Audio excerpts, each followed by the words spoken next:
Assalamualaikum warahmatullahi wabarakatuh. Alhamdulillah rabbil alamin wassalatu wassalamu ala asyrafil anbiya wal mursalin sayyidina Muhammad wa ala alihi washabbihi ajma'in.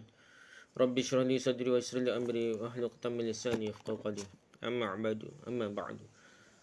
Tadi alhamdulillah kita boleh sambung balik kitab kita ni yasalunaka, tanya jawab lengkap tentang agama dan kehidupan oleh Syekh Dr. Ahmad Syabasi.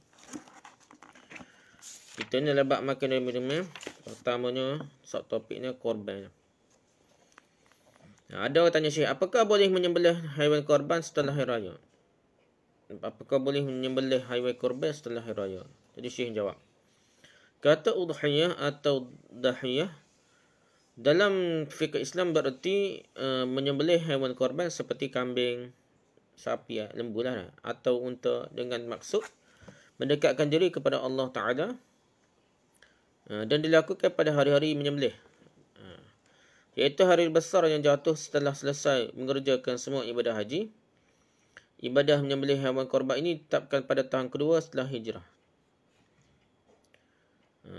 Dua hijrah. Berkaitan dengan hal itu, Allah Subhanahu wa Taala bermaksud, sungguhnya kami telah memberikan kepadamu nikmat yang banyak, maka dirikanlah solat kerana Tuhanmu dan berkorbanlah. Sesungguhnya orang yang membenci kamu adalah yang terputus. Inna a'tainakal kautsar fasalli rabbikal har inna syani'aka huwal abtar. Surah Al-Kautsar ayat 1 hingga 3. Anas telah meriwayatkan bahawa Rasulullah SAW telah berkorban dengan 2 ekor domba jantan, kambing jantan lah, berwarna putih yang sihat, matanya tidak juling lah. Beliau menyebut nama Allah dan bertakbir, serta meletakkan kakinya di atas pipi kedua domba jantan tersebut. Kaum muslim sepakat bahawa korban adalah sesuatu yang ada perintahnya dalam agama, sehingga seolah perintahnya itu telah ditetapkan oleh Al-Quran dan hadis. Jadi sepakatlah. Tahu ke tak tahu, semua orang sepakat orang Islam ni, korban ni agama suruh. Bukan rekod-rekod agama suruh. Nak ganti dulu, dia keedah dia, bahkan kita tengok yalah, orang dulu korban, bukan dulu dah, maksudnya benda-benda karut pun nak puja jin hatu, dewa pun ya korban juga, sembelih ayah mereka apa. Cara Islam ni korban sembelih, tapi tak tahu kau silah ibu makan pada orang miskin gitu, sembelih kerana Allah SWT.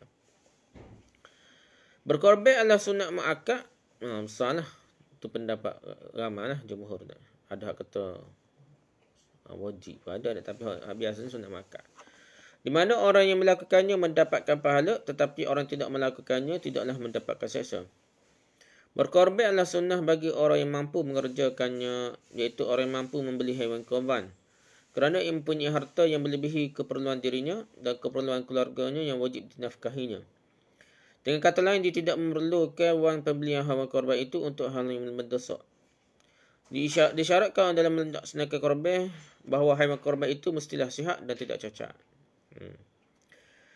Waktu penyembelihan haiwan korban menurut majoriti fuqaha adalah setelah dilaksanakan solat Aid raya tu 10 Zulhijjah lah. Adapun di tempat yang tidak mungkin dilaksanakan solat Aid, seperti di gurun pasir bagi manusia tenda, maksudnya ya buat kemah ke apa ni, maka waktu penyembelihan haiwan korban dimulai setelah berlalunya waktu yang dimungkinkan, cukup untuk mengerjakan solat Aid.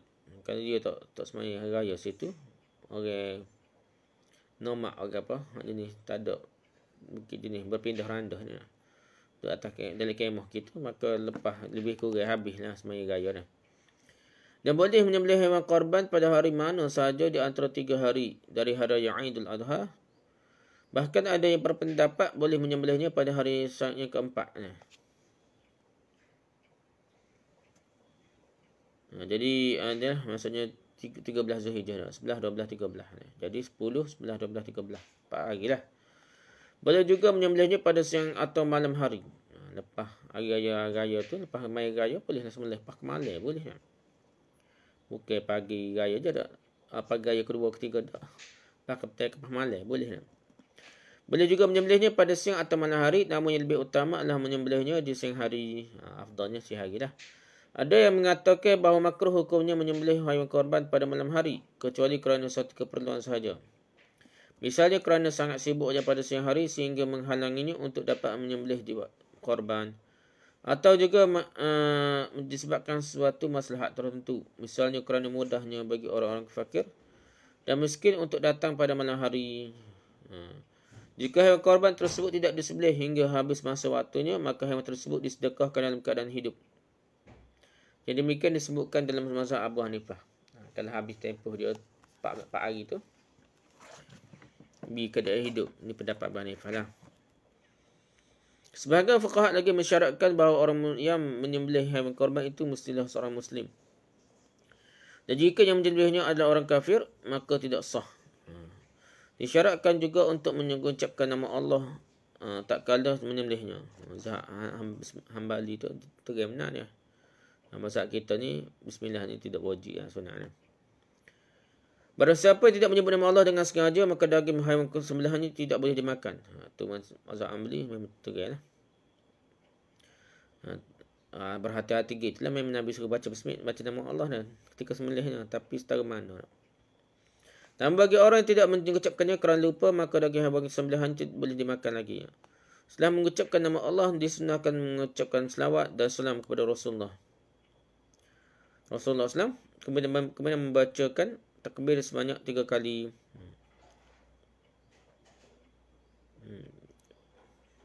Ya bakal bismillahirrahmanirrahim. Bismillahirrahmanirrahim. Bismillahirrahmanirrahim. Wassalamu ala Rasulillah.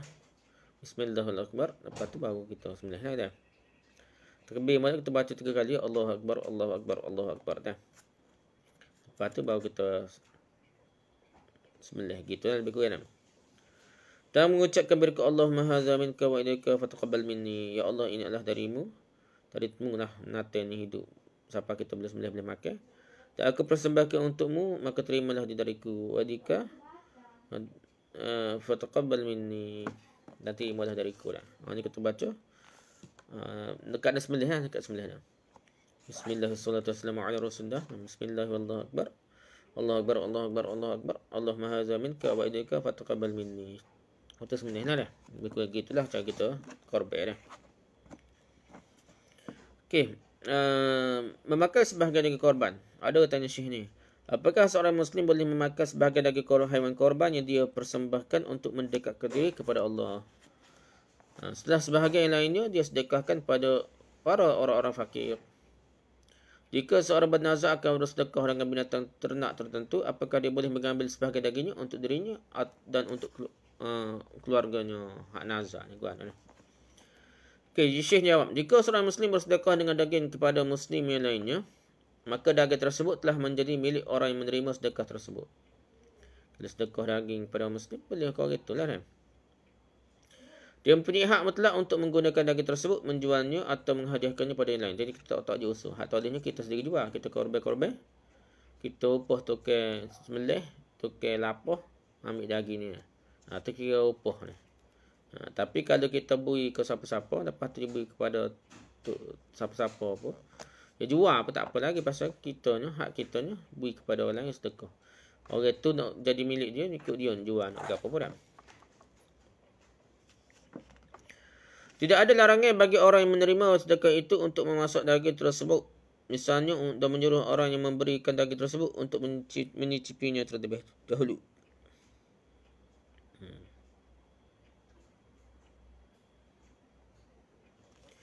Jadi tak ada larangan lah. Nak masak daging.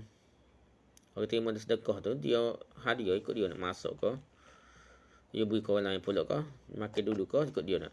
Demikian juga jika sekiranya seorang menyembelih haiwan korban dengan tujuan untuk mendekatkan diri kepada Allah SWT, maka dia boleh makan sebahagian daging korban tersebut. Dia boleh juga makan. Bahkan Malik lah. Mengenai hal ini, para fuqaha telah berhujah dengan firman Allah SWT yang berkaitan dengan sembelihan haiwan korban yang dilakukan jemaah haji. Dalam Quran apa ada sebut. Maka makanlah sebahagian darinya dan sebahagian lagi berikanlah untuk dimakan orang yang sengsara lagi fakir. Surah Al-Hajj tetapi. Dan molek markah ayat Quran ni pun sebut kita molek makan. Hatu asal dia dah. Setengah ni dia negeri Kelantan, teh sikit negeri lain tu setengah dia suruh ke masjid belakang. Dia tak berat kali. Berat kali dah dia bokeh tu tak tengok-tengok dah. Sebenarnya molek sekali kita sendiri sembelih binatang. Kalau kita tak cerak mana, tak bisa mana, kita suruh pada tukar sembelih dah. Lah mana pun kita kena tengok sepatutnya tak. Kalau tak boleh benar, kalau korban jauh tu baru dah kita wakil dah. Dan wakil moleknya, cara lembu tu biarlah anak-anak kita sendiri dah. Pegang lembu kau kalau tak sembelih. Molek sekali kita sendiri sembelih. Baru dah ada keberkatan, ada berkat tu kita jamah lembu tu. Walaupun dia bukan tak wali lah dah. Bukan kubur tak wali, bukan tak wali pun. Lembu tu sendiri berkat kerana kita, buat kerana Allah. Disembelih kerana Allah SWT. Kita nak pakat-pakat cara tak? Atau moleknya dah. Sebagai fuqaha melarang orang yang melakukan ibadah haji memakai daging hewan korban yang disembelihnya. Ada hak lagi ni, hak buat ibadah haji dah. Jika haji yang dikerjakan itu haji wajib. Bahasanya sembelih korban ke apa tu. Dia kata wajib, jadi wajib macam dia jadi wajib bagi diri dia. Dia tak boleh lah. Adapun jika haji dikerjakannya itu haji sunnah, maka tidaklah mengapa dia memakai daging hewan korban yang disembelihnya itu. Dan baru kemudian mensedekahkannya. Tak apalah. Kalau kita haji sunat kali kedua tu serupa dengan korban sunat lah. Raya haji tempat kita ni. Tak ada masalah. Kita nak makan sikit lah. Para fuqaha berbeza pendapat mengenai jumlah daging yang boleh dimakan oleh orang yang berkorban. Jadi khilaf ulama. Setara mana kita boleh makan? Kita korban ni boleh makan belici kau, makan 1/3 kau, guana cara. Sebagai fuqaha berpendapat sebahagiannya dimakan dan sebahagian lagi dihadiahkan, disedekahkan. 1/3 makan, 1/3 hadiah. Tidak mesti orang miskin lah, beranak pada dah nak. Dan 1/3 sedekah, ni mesti orang miskin lah dah. Sebagai mereka berpendapat bahawa dia boleh memakan dan menyedekahkannya menurut pandangannya sendiri. Tak nanti ke 1/3 pakai bagi kot dia lah. Nak beri siapa-siapa. Makan habis licin dia pun tak apa. Tapi kau yang molek lah. Namun pendapat yang masyhur adalah pendapat yang mengatakan bahawa 1/3-nya dimakan, 1/3-nya dihadiahkan dan 1/3 berikutnya disedekahkan. Allah. Jadi hak moleknya hak tu lah. 1/3 bukannya pakai makan kita habis ataupun sedekah habis licin. Kita tak rasa. Sedekah daging korban ni berkat. Nak suruh berkat agak kita kena makan sikit. Jangan pakai beri belakang. Hak korban tempat lain jauh-jauh ni nak. Kemboja dah ni. Lepas tu Palestina dah. Mana alik. Jadi tempat-tempat jauh sebenarnya kurang molek asal dia ni. Kurang molek. Tapi kalau orang tempat orang tu susah. Boleh lah atas dasar. Nak suruh dia boleh makan. Kerana susah nak boleh tak ada pitih ke apa. Dari Kamboja ke apa. Boleh lah. Dari segitu dah. Tapi siapa tak percaya tu bukan dia juga dah. Tapi di segi asalnya kita ni korban ni untuk kapal kita dah. Nak beri berkat kita pohon ni molek 1/3 kita makan sikit. 1/3 anak beranak kita.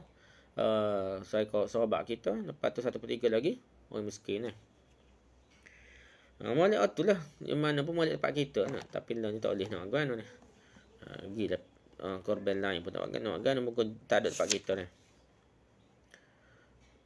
Jangan siapa aku tak ada ni. Jangan korban ni dalam negara. Kaedah asal tidak ada tu.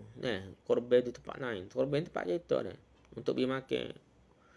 Oleh kapal kita. Dia ada ukhuwah. Kalau kita bagi ke apa tu. Ada ukhuwah. Tu asal dia. Jangan siapa aku tinggal dah. Korban tempat kita. Pergi korban jauh-jauh. Laku dah. Walaupun tempat jauh tu diperlukan. Palestin dah. Kamboja dah perlukan. Setara mana pun. Dia boleh korban tempat kita. Tapi kalau ada lebih lagi. Barulah kita korban tempat orang lain. Untuk boleh-boleh tolong orang susah lah dah. Okey, sembelih ahlul kitab. Ada orang tanya Syekh, di pasar dibagikan daging dikemas dalam kaleng. Apa ni nak? Dalam supik gitu kan. Daging kaleng tersebut berasal dari luar negara-negara. Dalam supik ke apa kali dah. Namun kita tidak tahu apakah daging yang terdapat dalam kaleng tersebut, ini supik tersebut lah. Berasal dari haiwan yang disembelih dengan cara-cara syariat.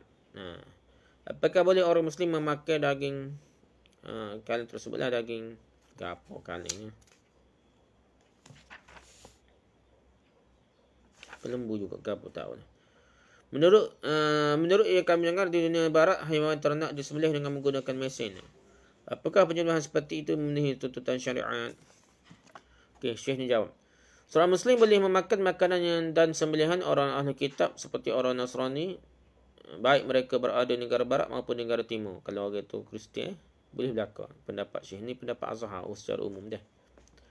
Walaupun setengah lain tu dipertikaikan lagi, dia kata Kristian ni betul-betul ahli kitab ni tak ada lah, setengah tu kata lah ni. Ada setengah tu kena betul-betul Yahudi, betul-betul Kristian, bukan Kristian celuk ni. Tapi secara umumnya Azhar ni, termasuk Dr. Yusuf Qaradawi, kalau orang itu dia kata Kristian agak terima lah. Kerana Allah SWT telah berfirman dalam surah Al-Ma'idah ayat 5, maksudnya, pada hari itu dihalalkan bagimu yang baik, makanan sembelihan orang yang diberi Alkitab itu halal bagimu, dan makanan kamu pula halal pula bagi mereka. Walaupun terai syirik ni, terutama Kristian lah, orang Yahudi tu sikit ada juga lah. Orang Yahudi tu tak tu sumber unsur syirik, tolak tu kafir dah ni, syirik dah, tolak Islam tu ni. Jadi Yahudi tu sikit yang lebih syirik lagi ialah orang Kristian dah. Tapi Islam ni Al-Quran pun sebut, dalam Quran pun sebut Al-Kitab tu jadi syirik, setengah tu syirik dah, bukan main-main dah. Tapi dia asal dia agama tauhid, asal agama tauhid, dia di macam tak wajib usul lah, kita kira terima juga dia. Makanan dia kita boleh makan. Ismail tu boleh makan. Ikut Quran gitu lah tak. Cuma setengah tu berhati-hati ke makanan ni. Kadang dia banyak syarat dia bilah tak. Nak Alkitab sungguh macam-macam tak. Yang dimasukkan dengan makanan di sini adalah sembelihan dan daging-daging. Sebagaimana yang diriwayatkan oleh Abdullah bin Abbas dan yang lainnya. Ibnu Zaid mengatakan Allah menghalalkan makanan mereka semuanya tanpa ada pengecualian. Tak ada kecuali-kecuali. Ya. Abu Darda berkata, sungguhnya mereka adalah ahli kitab. Makanan mereka halal bagi kamu dan makanan kamu halal bagi mereka. Itu asal dia. Bahkan babi ke apa ni sebenarnya Kristian pun tak boleh. Oh Yahudi pun tak boleh. Yahudi memang lah. Kristian tu pecah barang pun dia punuh. Dia makan setengah tu. Sedangkan asal dia orang Kristian pun babi pun tak boleh. Kalau kitab dia pun benar tak boleh. Rasulullah SAW pernah memakai daging kambing yang diberikan oleh seorang wanita Yahudi kepadanya. Wanita Yahudi ni tak wajib usul. Bahkan terima saja Yahudi nak bui makan daging kambing ni. Bersahabat pernah memakai makanan orang Nasrani di Syam tanpa memberikan protes. Okay, Nasrani Kristian sembelih ke tak sembelih tahulah. Sembelih tu bui sembelih lah, tak sembelih. Lepas tu bui kau Islam, pakai makan, tak ada protes, tak ada wujud usul membaca bismillah kau gapo, ada syirik kau gapo, tak usul dah. Para fuqaha berpendapat bahawa sembelihan Alkitab halal bagi kaum muslim jika kaum muslim tidak hadir tak kala penyembelihannya atau tidak tahu sama sekali cara penyembelihannya yang mereka lakukan, apakah mereka menyembelihnya dengan terlebih dahulu menyebut nama Allah ataukah tidak, tak wajib usul. Itu fuqaha. Ramailah fuqaha kata gitu, tak wajib usul dah. Kerana Allah SWT telah menghalalkan bagi kita sembelihan ahli kitab. Al-Quran bukan main-main, bukan hadis, Al-Quran sendiri. Dan Allah mengetahui bahawa kita tidak mungkin dapat mengetahui semua sembelihan yang dilakukan. Kita tak boleh nak usul, nak cek kat selok itu dah. Nak tanya, ni sembelih kau nak? Baca bismillah kau tak? Berat itu dah. Namun sembelihan orang-orang yang menyembelih berhala tidak halal bagi kaum muslim. Kalau dia ijtihad, sembelih ni kerana berhala. Walaupun dia mengaku Kristian ataupun orang kafir sungguh, orang Hindu, Buddha, agama memang tak boleh lah. Begitu juga sembelihan orang Majusi, iaitu orang yang menyembah api, tak boleh juga. Juga makanan orang tidak beragama, etis, orang etis tak boleh juga. Lepas tu orang setengah pertikaian, walaupun setengah orang putih mengaku Kristian pun, ramah etis dalam ni kata. Nak suruh timbul keraguan lah. Dah. Jadi tak boleh lah kita makan makanan daripada mereka, kau putih mana nak. Ramah dah etis lah ni kata gitulah. Demikian juga haram hukumnya memakai sembelihan yang penyembelihnya tak diketahui menyebut nama sembahan lain selain Allah. Kalau kita tahu, memang tak boleh lah. Walaupun Kristian lah. Dia sebut nama Nabi Isa masa sembelih. Kita dengar dengan mata kepala kita. Dengan tegang. Tak boleh lah. Baik nama disebutkan itu nama manusia, nama binatang, nama benda mati atau nama-nama binatang lah. Jadi sembelihan yang diharamkan ini adalah apa yang telah Allah SWT isyaratkan dalam firman-Nya pada surah Al-Ma'idah ayat 3, dan apa-apa yang disembelih bukan atas nama Allah. Gitulah. Tak timbul masalah orang Syiah ni. Sebenarnya orang Syiah ni kalau kafir, kita kata kafir setara mana? Agama bukan agama Islam, agama kafir dah Syiah ni. Kalau kita kata setara tu pun dia ni asal dia Islam lagi. Asal sumber dia dah. Apa Kristian, Yahudi dengan Nasrani ni sebenarnya asalnya agama Islam juga. Betul asalnya. Siapa sesak mengatakan Nabi Isa anak Tuhan tu kafir ni. Bila-bila gitu pun Quran kata boleh makan sembelihan dia. Syiah ni asal ni kalau kita daripada Iran, daripada mana, kita tak wajib usul dia. Dia sebelah dengan nama apa? Email 12 kodok kau tak. Kita sepatutnya tak usah lah tekan mana. Cumanya kalau kita ada pilihan, kita tak usah pilih lah. Tak usah pilih. Tak molek pada negara putih, tak usah pilih. Tak molek negara putih. Tapi nak kata hara terus, orang Syiah ni payah juga. Sebabnya orang terai syirik dengan Kristian dan Yahudi pun masih lagi terima dan boleh makan tak. Maksudnya Islam tidak rigid sangat, tidak kata memayahkan. Benda-benda yang tak wajib usul dan banyak kata dia. Untuk kira dia kalau kira kan ada kemungkinan disebut nama Isa ataupun syirik ketika sebenarnya ada kemungkinan, tapi Islam tak wajib usul. Kita kira ahli kitab tak? Kira tak apa. Tidak payah mana, tidak payah. Juga haram hukumnya sembelihan orang non-Muslim yang diketahui dilakukan tanpa memenuhi tuntutan syariat, atau menyembelihnya dengan menyebut nama lain selain Allah, nama Allah. Kalau kita tahu, walaupun dia Kristian ataupun Yahudi, ataupun Syiah, kita tahu terai, memang kita tengok dengan mata kepala kita, memang tak boleh nak makan dah, haram. Menyembelih ialah memutuskan urat-urat leher yang ada di leher binatang tersebut yang terletak antara permulaan tenggorokan hinggalah permulaan dada. Maksudnya tekuk lah. Menyembelih mesti dilakukan dengan menggunakan alat yang runcing dan tajam. Mesti guna benda tajam lah. Adapun urat-urat yang mesti diputuskan adalah dua urat besar yang terdapat di bahagian depan leher, rongga saluran pernafasan dan rongga saluran permakanan. Dua saluran tu, urat lain tu tak apalah. Urat nafas dia dan urat makanan dia. Jika hanya 3 urat yang terputus dari keempat urat tersebut, maka itu sudah cukup. Tak apalah, urat-urat mana pun dah. Asal ketiga dah. Tapi paling kurang dua urat besar tu lah. Pada beberapa mazhab disebutkan bahawa jika telah terputus rongga saluran pernafasan dan makanan, maka sembelihan itu sudahlah sah. Iaitu tidak diharuskan bahawa kedua urat besar yang terletak di bahagian depan leher pun harus putus juga.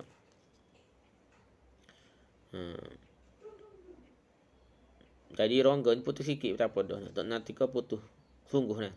Maksudnya cari habis tak putus lah tu dah.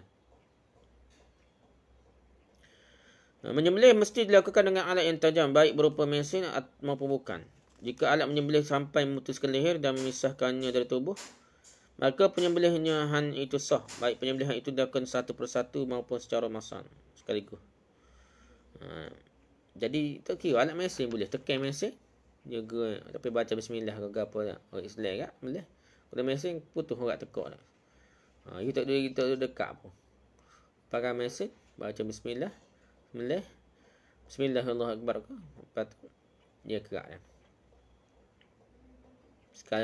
Sekaligus berapa ekor sekaligus pun tak apa. Dari penjelasan di atas, kita dapat mengetahuilah bahawa daging yang sampai ke kita dari negeri mana-mana saja, baik yang berada di belahan dunia barat maupun yang berada di belahan dunia timur yang penduduknya beragama samawi selain Islam, adalah halal untuk dimakan. Agama ahli kitab ni, Kristian dan Yahudi, Nasrani dan Yahudi boleh makan, kata. Dan kita tidak diharuskan bertanya atau meliti tentang cara penyembelihannya. Tak payah wajib usul. Tambahlah Islam, kafir pun tak wajib usul dah. Kerana Allah SWT telah menghalalkan makanan mereka bagi kita, dan salah satu yang termasuk makanan adalah sembelihan mereka. Begitu juga halal hukumnya memakan daging haiwan yang disembelih dengan menggunakan mesin. Boleh guna mesin pun, tak apa dah. Jika dalam penyembelihannya itu terpenuhi syarat-syaratnya, iaitu putusnya urat-urat leher yang telah disebutkan atau putusnya leher secara keseluruhannya. Ada setengah tu geger dah. Ia tunjuk nilai internet ke apa, putus tekak. Sebenarnya putus tekak pun tak apa dah. Putus tekak pun tak apa dah. Kalau kita sembelih lah, kita pelajar dah. Putus tekak, tak apa. Tak apa dah, boleh makan lagi.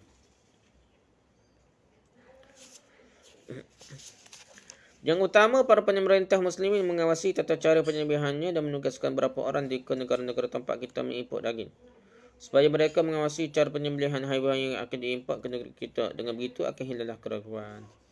Hak moleknya, walaupun kafir, orang Kristian, Yahudi sembelih, tengok cara dia. Hak moleknya, walaupun daging tu diambil di tempat putih ke Jepun ke mana, kita minta buat perjanjian, biar orang Islam je sembelih dia. Kerja bahagian penyembelih itu guna mesin ke ataupun guna pisau ke gapo, guna mesin ke, biar orang Islam cecah ke, dia pun boleh makan, kita boleh makan. Hak tu lebih baik dah. Sembelihan non-Muslim untuk orang Muslim. Wah, itulah macam tadi kita cerita. Tadi orang Islam kalau boleh lah kita, walaupun negara Jepun putih ke apa, kita buat perjanjian, kita kata kita ni orang Islam pun banyak pasaran dah. Orang Islam ramah seluruh dunia ni. Kalau munuk nutun nego, kena sembelih cara Islam, pun tak kisah ni. Mau makan belakang. Jadi kita mau kafir ni boleh makan belakang tak? Kita orang Islam ni nak makan yang halal. Jadi kita minta lah pekerjanya sembelih tu biar orang Islam. Kita buat perjanjian ke apa. Walaupun di Jepun ke apa, walaupun di Amerika, di putih barat ke apa, bahagian sembelih ni biar orang Islam. Walaupun lembu tu kepunyai orang kafir pun tak kisah ni. Jadi tak ada lah masalah tak? Selesai masalah. Sembelihan non-Muslim untuk orang Muslim. Orang bukan Islam sembelih untuk Islam boleh tak? Jadi orang tu tanya, saya hendak menyembelih hewan korban Aidul Adha, namun saya tidak boleh menyembelih. Tak pandai kau tak kerti tak? Sementara tetangga sebelah rumah saya adalah seorang Masihi, orang Kristian tak? Apakah agama membolehkan saya mewakilkan penyembelihan itu kepada tetangga saya yang beragama Masihi itu? Nak suruh orang kafir, orang Kristian tu sembelih ke dia. Dia ni tak biasa sangat. Siapa kau tak berani? Padahal tak banyak mana. Kat mana boleh ada. Tapi takut punya takut ni. Orang tak berani lah. Tak biasa lah. Dia bagi tak biasa ni tilal dulu tak. Syekh ni jawab. Menyembelih haiwan korban asalnya harus dilakukan oleh orang Muslim itu sendiri. Sebenarnya orang Islam kena buatnya tak. Jika dia dapat menyembelih secara benar. Kat mana boleh tak. Secara benar putus. Orang makan. Saluran pernafasan. Saluran permakanan.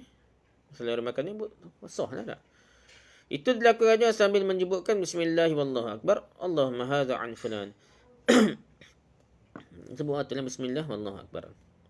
Allahumma hadza an fulan. Ya Allah Ta'ala, ini adalah daripada fulan. Kalau korban lah. Kata fulan diganti dengan nama yang bersangkutan lah. Sebut nama orang-orang yang kita jadi orang nak korban. Kalau kita wakil itu ke sembelih, dia kena tahulah siapa-siapa lebih kurang lah. Dah. Jadi dia royak. Korban ni untuk tu jelas sekali. Kata aku sembelih ni untuk ni. Orang tu kata sembelih pun kena royak. Untuk siapa-siapa dah. Kalau tak boleh sebut nama, hak tadi. Aku sembelih ni untuk orang-orang tadi. Hak sebut nama tadi. Jadi beres lah. Telah diriwayatkan dari Jabir bahawa ia mengatakan aku bersama Rasulullah SAW melakukan salat Aidul Adha di tempat salat. Ketika beliau telah menyelesaikan khutbahnya, beliau turun dari mimbar, lalu beliau membawa seekor kambing dan kemudian menyembelihnya dengan tangannya sendiri. Dan kemudian menyebutkan Bismillah wallahu akbar, Allahumma hadza anni wa an man lam yudhi min ummati. Dengan nama Allah, Allah Maha Besar, ya Allah, inilah dariku dan dari orang-orang yang tidak berkorban dari kalangan umatku. Jadi Nabi telah korban untuk umat dia sekali. Boleh dah. Boleh, kita boleh juga. Kita paling kurang kita ni gini lah. Kita sembelih untuk diri kita dan keluarga kita dah. Padalah segi untuk diri kita dan keluarga kita. Korban untuk diri kita dan keluarga kita dah. Jika orang yang berkorban tidak boleh menyembelih secara baik, maka dia dapat mewakilkannya kepada orang lain untuk menyembelihnya. Dia tak mahir, kita pandai. Tak biasa, kita biasa pergi pasar dah. Dan hendaknya dia menyaksikan penyembelihan tersebut. Molek dia kena perhati. Kalau tak boleh juga, dia perhati dah. Molek lagi dekat lembu kau, perhati dekat. Pegang lembu sekali. Dan hendaknya dia menyaksikan penyembelihan tersebut. Telah diriwayatkan bahawa Rasulullah SAW berkata kepada putranya, Ya Fatimah, berdirilah dan saksikanlah penyembelihan haiwan korbanmu. Kena tengok. Kerana setiap dosa yang telah engkau lakukan akan diampuni pada tetisan darah pertama. Dan ucapkanlah inna salati wa nusuki wa mahyaya wa mamati lillahi rabbil alamin la syarika lahu wa dzalika umirtu wa ana minal muslimin. Sungguhnya salatku, ibadahku, hidupku dan matiku adalah untuk Allah Tuhan semesta alam. Tidak ada sekutu baginya. Dengan itulah aku diperintahkan dan sungguhnya aku termasuk orang Muslim. Imran bin Husain bertanya kepada Rasulullah SAW, Ya Rasulullah, apakah hal itu hanya khusus untukmu dan untuk keluargamu atau apakah untuk seluruh kaum muslimin? Rasulullah SAW menjawab, benar untuk muslimin seluruhnya. Jadi, semua orang Islam ni boleh buat cara apa Nabi ajar ni lah. Tengok korban. Lepas tu, titisan darah pertama tu, boleh apa dosa tak ada. Lepas tu, sebut inna sunnati wa nusuki wa mahyaya wa mamati lillahi rabbil alamin la syarika lahu bidzalika umirtu wa ana minal muslimin. Baca tu dah. Gitulah. Jadi semua orang pun boleh lebih kurang anak Nabi, anak tina Nabi Fatimah. Arti asalnya seorang Muslim juga jika tidak menyembelih sendiri mesti mewakilkannya penyembelihan haiwan korban kepada orang Muslim lain. Namun jika penyembelihan itu dia wakilkan kepada seorang Masihi atau salah seorang dari ahli kitab, maka proses penyembelihan itu sah menurut syariat. Selama orang Masihi atau orang ahli kitab itu dapat melakukan penyembelihan dengan baik, boleh juga dah. Kita wakil ke orang Kristian.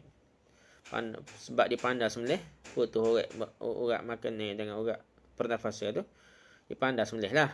Jadi kita boleh okey ke dia, kata sini. Sah, korban tu sah lagi dah. Sebab dia buat atas nama orang Islam dah. Imam Nawawi di dalam kitabnya Al-Majmu' Syarh Muhazzab mengatakan bahawa para ulama telah sepakat sesungguhnya orang berkorban boleh mewakilkan penyembelihan haiwan korbannya kepada orang Muslim yang lain. Atau sepakat, tak ada khilaf sikit apalah orang Muslim yang lain. Dan sesungguhnya mazhab Syafi'i berpendapat bahawa sah hukumnya mewakilkan penyembelihan haiwan korban kepada seorang non-Muslim dari ahli kitab. Mazhab kita ni. Iaitu kita wakil kepada orang non-Muslim dari ahli kitab ni untuk sembelih haiwan korban kita pun boleh juga. Boleh juga lah. Walaupun yang demikian itu bukanlah yang utama atau afdal lah. Dari penjelasan ini kita dapat tahulah bahawa seorang Muslim yang hendak menyembelih haiwan korban namun tidak pandai menyembelihnya dan sulit baginya menemukan seorang Muslim yang boleh mewakilnya dalam penyembelihannya, boleh mewakilkan penyembelihan itu kepada seorang Masihi selama orang itu dapat menyembelih dengan baik dan daging haiwan sembelihannya itu halal hukumnya. Boleh ni. Kristian ke pun duduk tempat orang kafir, contoh negara Amerika ke negara putih, Perancis ke apa, Jerman ke apa, kalau Kristian ada. Nah, dia bukan etis lah. Kalau dia mengaku yang etis, tak boleh lah. Kita tahu dia orang Kristian dan dia mengaku dia Kristian dan dia pandai sembelih, boleh wakil ke dia. Kalau boleh pesan, jangan sebut Nabi Isa tak. Kalau pesan, kalau boleh tak, kalau tidak kat gitulah. Lebih kurang kita pakai tak aja usul lah. Cuma kita kata tolong sembelih wakil lah. Dalam perut dia wakil pandai lah. Kita wakil ke dia tu. Tak payahlah kita kata kena ikut cara-cara sebut. Jadi wakil ni bentak sebut mulut pun niat dia tahu wakil dah kan. Okey, lepas tu soal lagi kali tak. Lalat jatuh dalam minuman. Abu Hurairah radhiyallahu anhu meriwayatkan bahawa Rasulullah SAW telah bersabda, jika lalat jatuh ke dalam minuman atau makanan salah seorang dari kamu, maka benamkanlah lalat tersebut dan kemudian angkatlah. Kerana salah satu sayap lalat tersebut mengandungi penyakit, sementara sayapnya yang kedua mengandungi ubat. Bagaimanakah derajat hadis ini dari sisi sahih dan dhaifnya? Apakah dalam dunia kedokteran terdapat penemuan yang memperkuatkan makna hadis ini? Dari sini jawab. Dalam hadis diriwayatkan oleh Bukhari, Abu Daud, Ahmad, Baihaqi dan Nasa'i yang berasal dari Abu Hurairah radhiyallahu anhu dan Abu Sa'id Al-Khudri radhiyallahu anhu disebutkan bahawa Rasulullah SAW telah bersabda mafhumnya. Jika seekor lalat jatuh ke dalam wadah salah seorang di antara kamu, sesungguhnya pada salah satu sayapnya terdapat penyakit, sementara pada sayap yang lainnya terdapat ubat yang digunakan olehnya untuk berlindung dari sayapnya yang mengandungi penyakit. Oleh kerana itu, benamkanlah lalat itu semuanya. Lepas tu buai lah. Para ahli hadis mengatakan bahawa hadis ini sahih. Namun kritikan terhadap hadis ini sudah ada sejak zaman dahulu lagi. Para ulama telah mengungkapkan kritikan ini dan kemudian menjawabnya. Sebagai contoh, Khitabi mengatakan, sebagai orang yang secara kasar berbicara mengenai hadis ini, mereka berkata, bagaimana mungkin hal ini? Bagaimana mungkin penyakit dan ubat berkumpul pada dua buah sayap lalat? Bagaimana lalat itu mengetahui hal itu pada dirinya, sehingga dia mendahulukan sayapnya yang mengandungi penyakit dan mengakhirkan sayapnya yang mengandungi ubat? Dia kata gitulah nak. Saya katakan, Al-Khitabi ni kata dia, ulama ni. Saya katakan bahawa pertanyaan ini muncul dari orang yang bodoh atau pura-pura bodoh. Sesungguhnya orang yang mendapat kepada dirinya dan pada diri binatang-binatang secara umum beberapa hal yang saling bertentangan. Seperti hawa panas dan dingin serta kering dan lembab. Yang sekiranya bertemu akan menimbulkan kerosakan, namun kemudian dia melihat bahawa Allah SWT telah mempertautkan kedua-duanya. Tambah maksanya untuk berkumpul sehingga kedua-duanya menjadi faktor pendukung kelangsungan hidup makhluk yang bersangkutan. Maka hendaknya dia tidak memungkiri berkumpulnya ubat dan penyakit pada dua sayap seekor binatang. Jadi logik. Ubat dan penyakit pada dua sayap tu logik. Kita sendiri pun ia ada ubat dan penyakit juga dalam tubuh kita ni. Dia ada bakteri yang baik, bakteri yang jahat. Dia ada berlaku dalam tubuh kita ni. Sungguhnya zat yang telah memberikan ilham insting kepada lebah untuk membuat sarang yang mengagumkan dan meletakkan madunya di sarang itu. Bukan main canggih sarang madu lebah ni. Lepas tu khasiat pula banyak. Macam mana dah insting dia, ilham kepada dia. Dan juga zat yang telah memberikan ilham pada semut untuk mencari makanannya dan menyimpannya untuk saat-saat yang dia perlukan. Adalah juga zat yang telah menciptakan lalat juga dan memberikan petunjuk kepadanya untuk mendahulukan sayapnya yang satu dan mengakhirkan sayapnya yang lain. Allah hendak menjadikannya sebagai ujian yang berfungsi sebagai jalan penghambaan diri kepadanya. Dan sebagai contoh, sebagai cubaan yang merupakan arena taklif kewajipan. Sungguhnya pada segala sesuatu terdapat pelajaran dan hikmah. Dan tidaklah mengingatinya kecuali orang yang berfikir. Dia kata gitu. Jadi, Natega pula ni memang banyak dah. Ular sendiri ubat ular tu.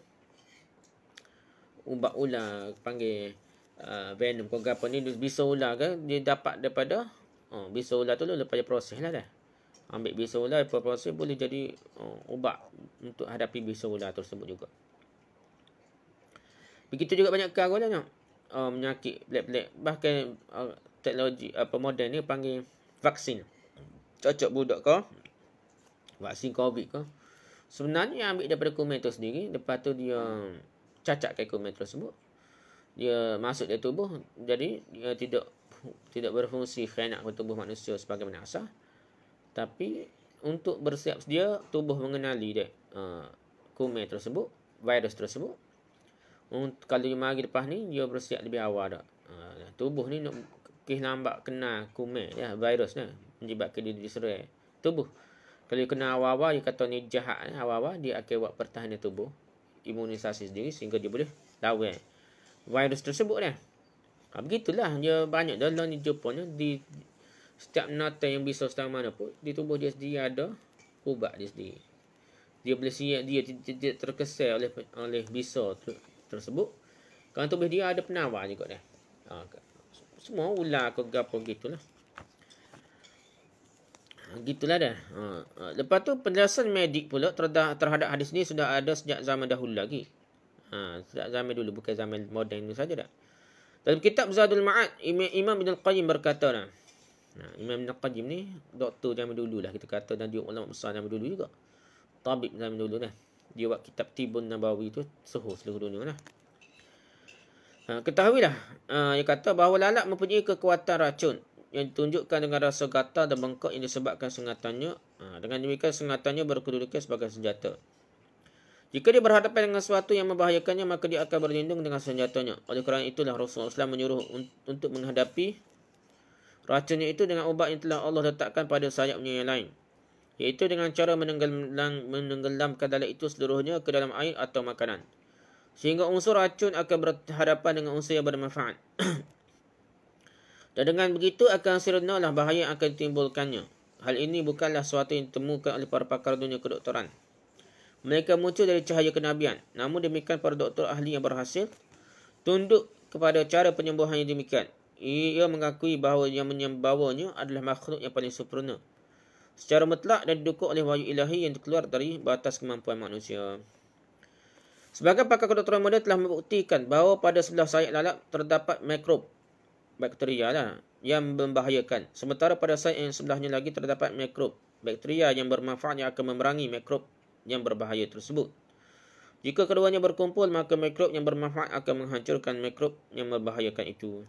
Jadi, Syekh ni kata ada dah, doktor kaji sebenarnya ada dah. Dia kata bakterianya ada bakteria ia akan bertentangan dah. Ia akan ni sebelah tu salah satunya kalau ia hormon yang merembeskan bakterianya bahaya. Selagi hormon yang membereskan bakterianya ataupun hak lawan dah. Ia ada dua-dua dah. Perlu juga kita ingatkan bahawa penembanan lalat tersebut ke dalam air atau makanan adalah perkara bebas yang kembali pada masing-masing. Dia kata bukan wajib ni. Dia bukanlah perkara yang wajib dilakukan oleh orang yang wadahnya terjatuhi lalat. Dia boleh tidak menggunakan air tersebut atau makanan terdapat dalam wadah tersebut. Bukan wajib ni. Cumanya dari tempat-tempat orang hak payah air ke apa ke, dia mestilah mementingkan jaga air tu nak. Air ke makanan dia nak cekak nak tahu, celup kat tahu lah. Tapi kalau dia ni tempat yang mewah apa, jadi dia rasa jejek anak orang ni, tak wajib minum ni. Dan orang yang mengeluarkan lalat tanpa terlebih dahulu membenamkannya, tidaklah dia disiksa dah. Dan barang siapa yang menenggelamkannya dan kemudian baru mengeluarkannya dari wadah, maka dia telah mengikuti hadis tersebut. Gitulah, okay, wajib kata ni. Setakat itu sajalah perbincangan kita tentang tu lalat lah. Jadi orang Islam kena kaji lebih lah. Secara umum ni kata Syekh kata kaji apa ada dah. Memang ada. Memang kalau kira memang ada lah. Kau nak mana-mana pun. Ada ubat, ada racun, dia ada belakang. Bahkan tubuh kita pun ada ubat, ada racun. Ya, sesuai dengan tubuh kita ni. Dia saling bertentangan. Dia tak ada benda yang dia perlu seimbang je ni. Darah putih. Kata seimbang darah putih maka darah merah ni. Kalau seimbang darah putih hanya makan bakteria. Dan darah putih itu bahaya kalau dia telajak berkuasa dah. Gitulah. Ada racun. Kita pada tubuh kita ada bakteria baik. Kalau tak ada bakteria baik, ia tak boleh cerna makanan kita, tak boleh hadam dengan baik. Jadi nyakit pula kita dah. Begitu juga binatang-binatang lain pun ada keseimbangan belaka. Wallahu a'lam. Subhanakallahumma hamdika, subhanakallahumma hamdika, asyhadu an la ilaha illa anta, astaghfiruka wa atubu ilaik. Assalamualaikum warahmatullahi wabarakatuh.